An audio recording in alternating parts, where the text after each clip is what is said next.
Dear beloved brothers and sisters, as we close out and say this, these ideas are signs for us.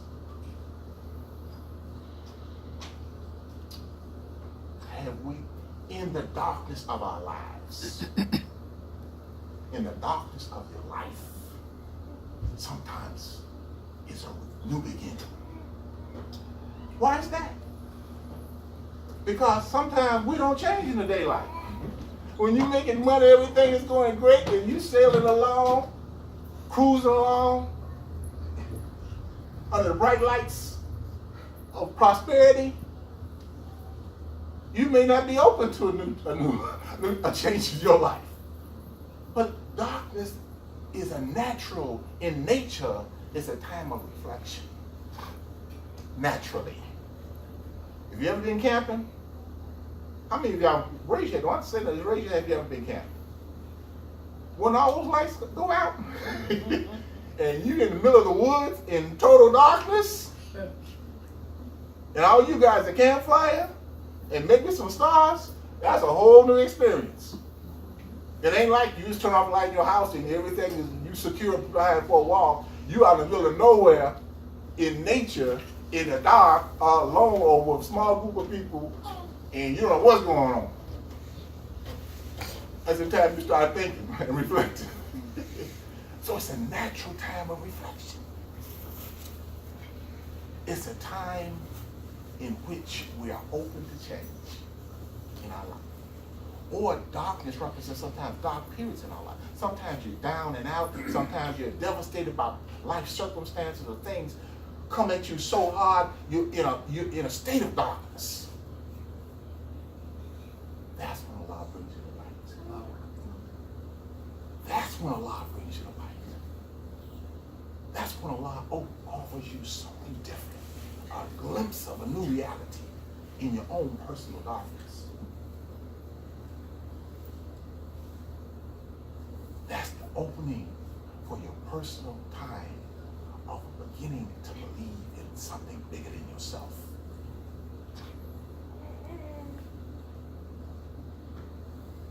And that process of faith will take you, as it did Ibrahim, from the stars to the moon to the sun. It takes you to Allah. It takes you to something bigger than yourself. It takes you to Allahu Akbar, the greatest reality. And in that journey of faith, and in that journey of personal reflection, you're tested in your life. Because this all relates to us. The stories of Quran, it's a story of us. It's a story of the human nature. It's a story that each one of us connects to because it's us. It's just not something, well, it's a nice story. No, this is you. Matter of fact, it's going to be part of our talk this week in you. You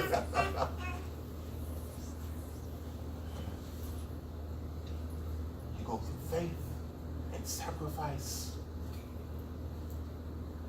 Ultimately, you come to transformation. You come to a personal transformation. At the end of Ramadan, there's a celebration called Eid al-Fitr. Eid al-Fitr. Celebration of this fitra. Fitrallahi alati. Fitrallahi alati. This God's natural pattern, halakha, which created mass on, right? Fitrallahi alati halakha, which created man on. Surah 30, ayah 30. So this fitra, what is it? We want to end with this idea. What is this fitra that you celebrate at the end of the 30 days of fasting?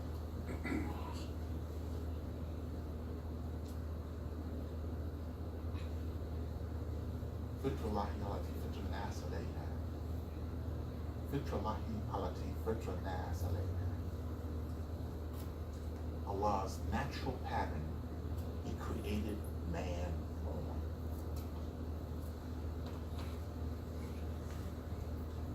What is this victory life?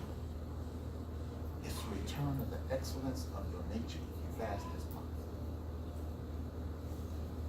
If you fast this month, you will have fasted out of faith. Seeking consciousness of Allah. Seeking God consciousness. And it's, seeking God consciousness, you will have purified your life. If you fast, you ain't going to be eating a lot of junk food. First of all, you purify your life physically, which is a big part. Sometimes we live in a culture and a society that sometimes is so corrupted that the corruption touches all elements of the society. As Muslims, you can feel the corruption sometimes. You can feel the impurities.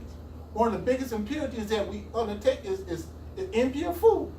That's why Allah says in the Quran to eat halal ta'iban. We don't eat just halal, we eat ta'iban. So what's halal ta'iban? Halal is permissible ta'iban, that which is good. Why does Allah give us that qualifier? Because you can eat something that which is permissible, but if you eat it out of balance and out of proportion, it's no good for you. A perfect example is sugar. Now sugar, the human body craves. In our early development as human beings, Allah put in us a craving for sugar because sugar jump starts the body. It's a jump to the body. But then other things have to kick in. It's like a car starting. You spark, but you keep eating that sugar.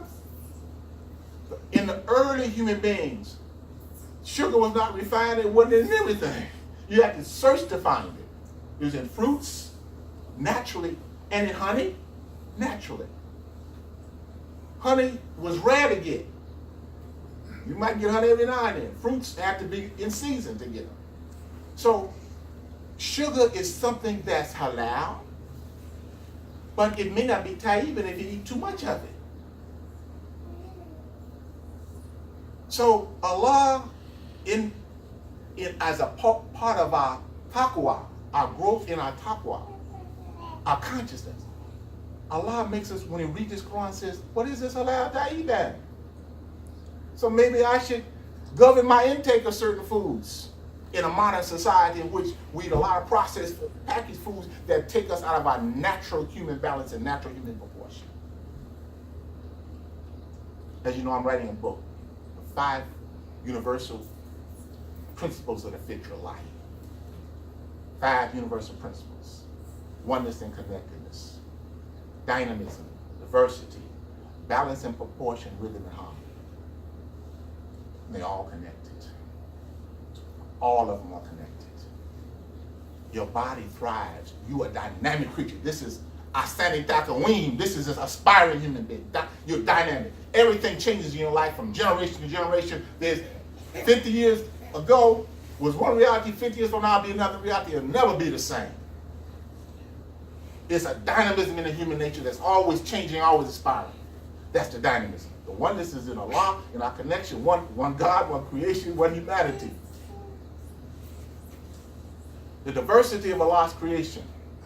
Allah talks about the alternation of the night and the day. This word halafa in the Quran, which it signifies changing, also signifies diversity.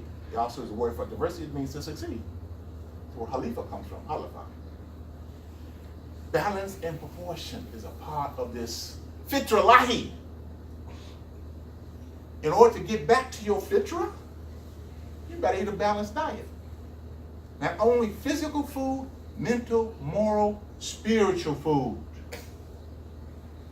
Are you a creature that just consumes physical food, or now do you understand and appreciate your mind needs to be fed? Your heart, your soul needs to be fed and nurtured and cultivated. Do you take enough time for that? During this month, we take enough time to read our Quran daily. Why? We recognize our mind, heart, and soul has to be fed. Sometimes more importantly than our physical form.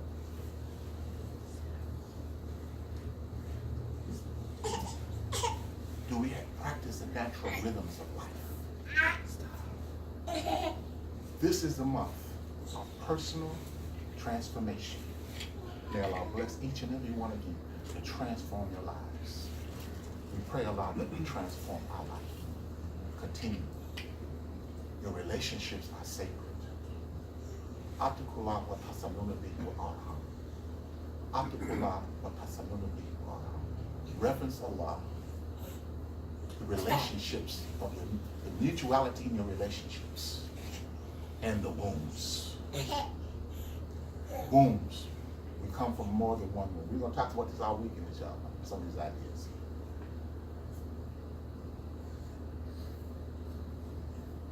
Do you reference your relationships? Are they sacred to you? That's a part of our personal transformation. It's just not about us. We live in a culture that gives us a me signal all day long. But we're connected. That's that first principle. We're all connected. And just like in the days of the prophet, in the life of the prophet, he didn't keep the message to himself. He shared it with those closest to him, and ultimately this whole society around him. And because of the example and the human excellence that he manifests in his life, and the purity of faith, and the excellence of his character, Allah blessed him to see a transformation of his whole society from one person. That transformation continues to happen. From one man, we have 1.5 billion Muslims on the face of the planet Earth. One man. In addition, all of those Muslims are connected to other people. Inshallah, you're influencing people in your sphere. They may not be Muslim, but they are impressed by your example, impressed by your character, impressed by your life, impressed by what you give back to the society and to the community. And that touches them, and they have a greater respect for the deen of Islam. So in our own way, we can help transform the society. We can't be satisfied with just being good Muslims inside the masjid. Part of this mission is after you have now believed, internalized, and begun a process of personal transformation, you have to now begin to transform the world around you. Let me close out with this benchmark.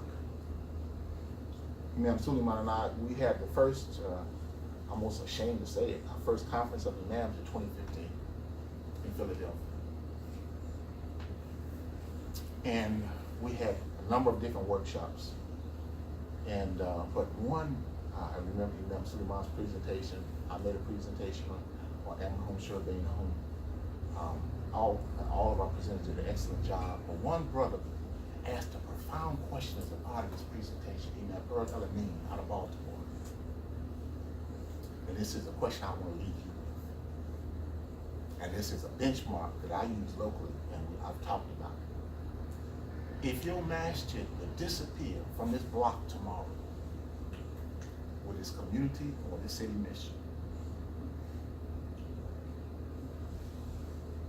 would they ever know that you were here?